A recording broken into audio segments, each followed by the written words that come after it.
अरे मम्मी जी, थोड़ा उम्र के हिसाब से काम किया करो। कहीं कुछ हो गया तो लोग बोलेंगे बहू ने बूढ़ी सास का ध्यान नहीं रखा। बहू, तुम भी थोड़ा कम और धीरे बोला करो। कहीं चिल्लाते हुए कभी कुछ हो गया तो वही लोग बोलेंगे 100 साल की सास भली चंगी बैठी है और बहू बेचारी चलती बनी। वैसे मम्मी जी, दादी बिल्कुल ठीक बोल रही हैं। हैं? क्या ठीक बोल रही है? वो जो कुछ भी बोले वो सास है, पर तुम क्यों बोल रही हो? बहू होकर सास से जुबान लड़ाओगी क्या? ऐसा बोलते हुए निर्मला को धसका उठ जाता है। कहा था ना, मत चिल्ला। तुझे बिना सास और बहू से जुबान लड़ाए बिना शांति नहीं मिलती। अरे माँ, दादी की बात सुन लिया करो, तुम्हारे भले के लिए बोलती है ना। अरे कोई भला नहीं, इन्हें बस मुझे परेशान और शो ऑफ करने का शौक है। हाँ। झूठी। इस परिवार में 3 पीढ़ी की औरतें रहती है, जिनका हर समय कोई ना कोई अलग ड्रामा चलता ही रहता है, जिससे और किसी का पता नहीं, लेकिन सूरज बहुत परेशान रहता है। माँ, पियाली और दादी, आप तीनों के पास एक दूसरे को सास बहू वाले ताने देने के अलावा कुछ काम हो या नहीं, पर मेरे पास जरूर है। इसीलिए पियाली जरा लंच ले आओ, मुझे ऑफिस भी जाना होता है। इस पर पियाली सूरज को लंच देती है और वो ऑफिस चला जाता है, जिसके बाद तीनों एक बार फिर अपनी बातों या कह लो कि नोक-झोंक में लग जाती हैं। इसी में दिन बीत जाता है। रात को सूरज के साथ उसके दोस्त भी खाने पर आते हैं। पियाली, मेरे कुछ दोस्त आए हैं। सॉरी, अचानक प्लान बना तो बता नहीं पाया। तुम जल्दी से डिनर बना दो ना।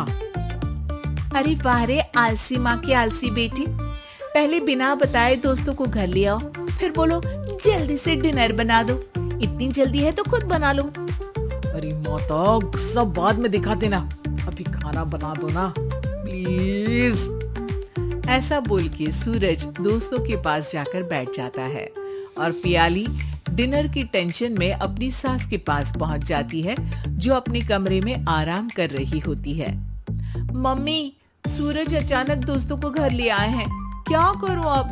कुछ ऐसा बताओ ना जो जल्दी बन जाए और सर्व करते हुए भी अच्छा लगे। अरे रेस्टोरेंट से मंगा ले, दोबारा परेशान मत करना, सोने दे मुझे। इतने में दादी सास भी वहाँ आ जाती है। वाह, आलसी का आइडिया भी उसी की तरह बेकार है। कोरोना में बाहर से खाना मंगाएंगे।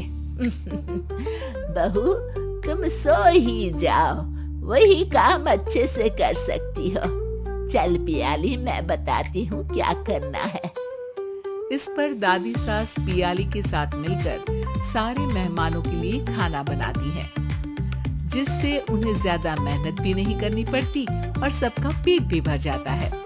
दादी के इस आइडिया से पियाली और सूरज बहुत इम्प्रेस हो जाते हैं। दादी, क्या यही खाना आपकी इस उम्र में इतना एक्टिव रहने और एंडलेस लाइफ का राज है?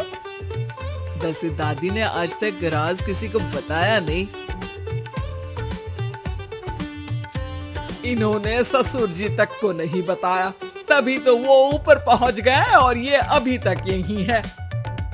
तेरी सास मेरे ऊपर पहुंचने का ही इंतजार कर रही है, पर इस आलसी का ये सपना पूरा नहीं होने वाला।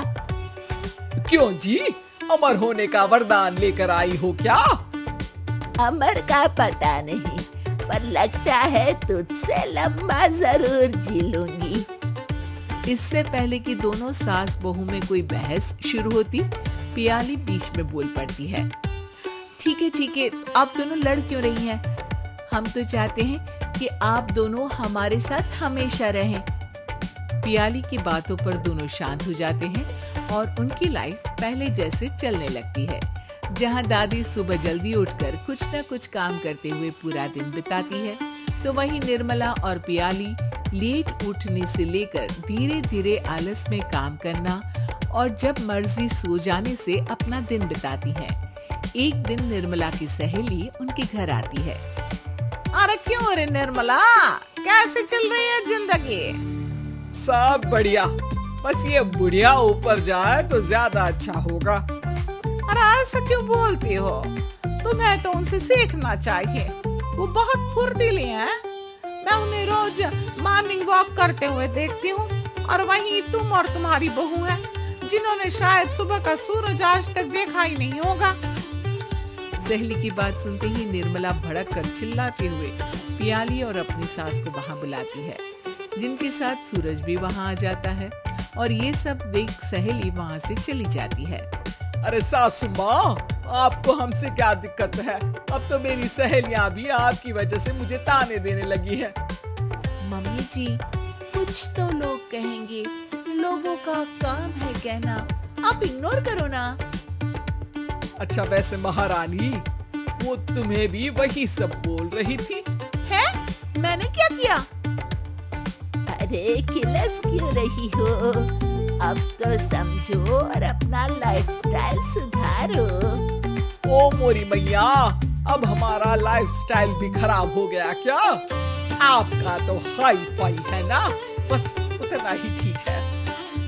तुम लोग हमेशा पूछते हो ना कि मेरी इस उम्र और अभी भी इतने एक्टिव रहने का राज क्या है, तो वो ये लाइफ स्टाइल ही है जिसे हाई फाई नहीं पर सिंपल कहते हैं। दादी, अब कहना क्या चाहती हो? यही कि मैंने अपनी जिंदगी में बहुत किताबें पढ़ी हैं, जिनमें एक किताब से मुझे ये समझ में आया कि हम कितने गलत तरीके से जिंदगी जीते हैं। उसी के बाद मैंने एक अच्छे जीवन के लिए इकिगाई रूल अपनाया, जिसका मकसद तो सिर्फ अच्छा जीवन जीना था। इतना लंबा कैसे जी गई मुझे खुद अचंभा होता है।